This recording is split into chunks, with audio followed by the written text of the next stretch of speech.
Hi, I'm Joseph Greene. I work in UCD as the Institutional Repository Librarian. I've been there for a number of years.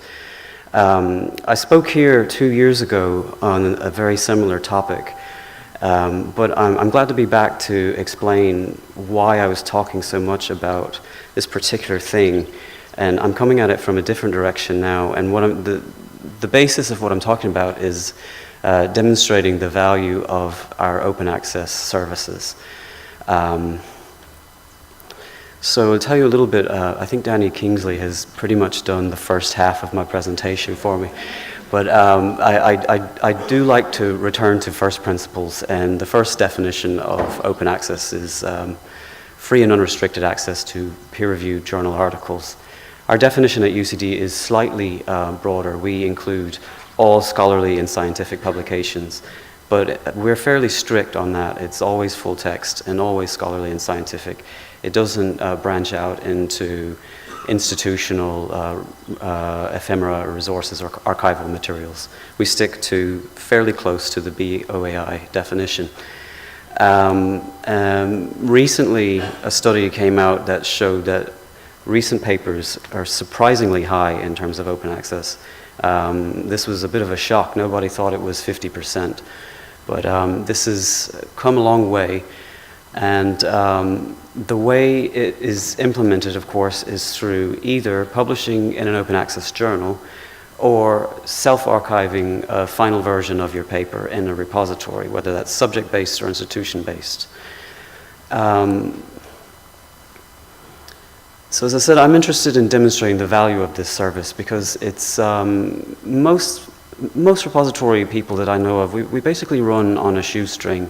There's one or two staff, and it's something it's very low key, even though we've grown a sort of a worldwide network of repositories. So I think it's very important to show exactly how we are valuable and in what way. But most of the studies that have been on the open access citation advantage. And there's been quite a lot of studies on this, and the most recent study was on 3.3 million papers. This came out late last year, and the result was that on average, across every single discipline, there was a 50% increase in citations for papers that are made open access, whether that's published in an open access journal or whether that's put into an open repository of one sort or another.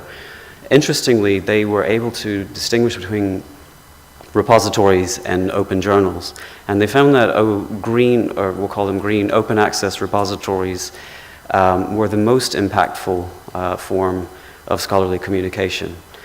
And I sort of had a hunch about this. And that's what I'm trying to maybe add to this evidence base about open repositories. And the way I want to do it, though, is through a different measure, because I think that the citation advantage is an effect of open access, and it definitely shows that open access is valuable, but it is not a direct measure of the value of open access. Also, we can't locally show a citation advantage. We can show it in general when we go out and speak to our constituents and we say, look, this is good, look what it does. But we can't show it at a local level. It's a little bit too hard to do. I'll break down the formula a little bit for you. So we have this thing called the OA citation advantage. If your papers are made open access, what happens is they are then accessible and you get the citation advantage. That's a simple thing. But now let's look at the citation advantage function. Citation advantage basically says if your papers are accessible, then they're read more, and therefore they have a greater chance of being cited, and that is the breakdown of the open access citation advantage. And if you look at this, what is the common element? The papers are accessible. We're measuring an effect of their being accessible with the citation advantage. But we're not measuring how many times the papers are being accessed. I mean, if you think about it, it's quite simple. The value of open access is access. We're not measuring access. So I'd like to suggest that we measure accesses. We do this all the time, and this is our repository. This shows you download statistics here on our papers. Open access journals do this. They're showing number of times the papers have been viewed. And hybrid and closed access also show the same figure, how many times the papers are used. Now you think that this should be a simple thing to do. How many times have the papers been downloaded? But it is fraught with difficulty, as I've learned. I did a bit of research on our own repository, and I found that quite a lot of our usage comes from programs that are written to crawl the web and download everything off the web. And those programs are things like Google. That's how Google knows where content is. And they're things like comment spammers and all sorts of nefarious purposes. And that's up to 85% of our usage. Fortunately, our repositories out of the box are weeding or filtering a lot of this non-human usage, which, as you all know, if you know me, is robots, web robots. I took the research a little bit further and applied the filters of DSpace and ePrints and our own local system and compared them side by side. And it turns out that the statistics that DSpace produces out of the box are actually about only 62% human. So if your paper says it's been downloaded 100 times, 40 of those downloads were actually from robots.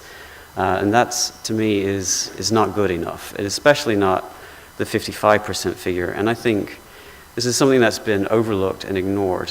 And I don't know about you all, but we use our download statistics quite a lot in promoting the repository, and I have an interest in making sure that these are accurate. So this is the first study that's ever been done on the accuracy of repository statistics. And I met a lot of people through this research, and one of the groups that I met was the IRIS UK. IRIS UK is closely linked to Counter. So I'm now working with Counter. I'm chairing a group, and we're looking at all the different ways to do robot detection, and we would like to develop a standard so that each platform can apply the standard. The group was formed very quickly, and I think it's a very impressive and representative group. We've got people from OpenAir, DSpace programmers, ePrints developers. We have Elsevier, Wiley, and EBSCO. Everyone has an interest in making sure that our download statistics are accurate. So I'll tell you a little bit about how we're doing this. I won't go into too much detail, don't worry. I have been given download statistics for a 1-week period in October from 3 providers. One is Open Journal Systems, three open journals, open access journals hosted on OJS platform.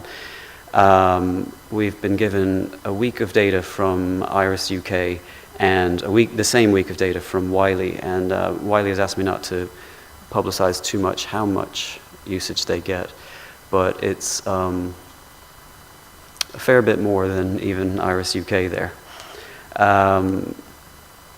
So I don't have to look at millions and millions of downloads. We can just take a simple random sample. And what I do then is I manually check. I put a whole lot of data into a spreadsheet, about 200 downloads per data source. And I go through about 3 passes to see which ones of these can I say with some amount of certainty are human downloads and which ones are robot downloads. This is what self-named robots. These are good robots. They tell us that what they are, and we can filter those very easily. They're not the problem. These ones are the problem. There's no way I expect you to be able to read that, but that's my robot detection spreadsheet. You can see in the blue rows that the numbers are quite a bit bigger than all the other rows. Those are obvious robots. They're behaving unlike any human being could ever behave. Basically, it's saying there's 30 and 40,000 downloads of a single paper or of a number of papers on a single site in 1 week. It's just simply not humanly possible. Once we have labeled all of the 600 downloads as robot or not, I run that by the working group to see, have I done this accurately enough? We test the filters that we're proposing to see if they would have caught the robots or not, and then we can decide how accurate those filters would have been. We want to balance practicality with this, with accuracy, because some of us implementing it are local institutional repositories. Hopefully it'll happen at a slightly higher level, like the development teams for those repositories. And some of them are very well-funded commercial organizations who have a lot more technology on their side. We want to balance the two so that we can get a baseline level of comparability and aggregation for these usage statistics. So imagine if your paper appeared in it appeared online in Science Direct, but it also appeared in your local repository. Each one of them says they've been used a number of times. There's no way we have to add these statistics together to say how many times has the paper actually been used across all different platforms. We simply can't do that because of the lack of standards. That's what we're moving towards. We know full well that we're not going to get a perfect system. In my research, I found there simply is no perfect system. A lot of these things are going to be the noise of the internet that we can't filter out. But we believe that a start is better than nothing. We have a beginning of a standard, and that's going to be released in the next release of the Counter Code of Practice. And so there will be more to follow. Thanks very much.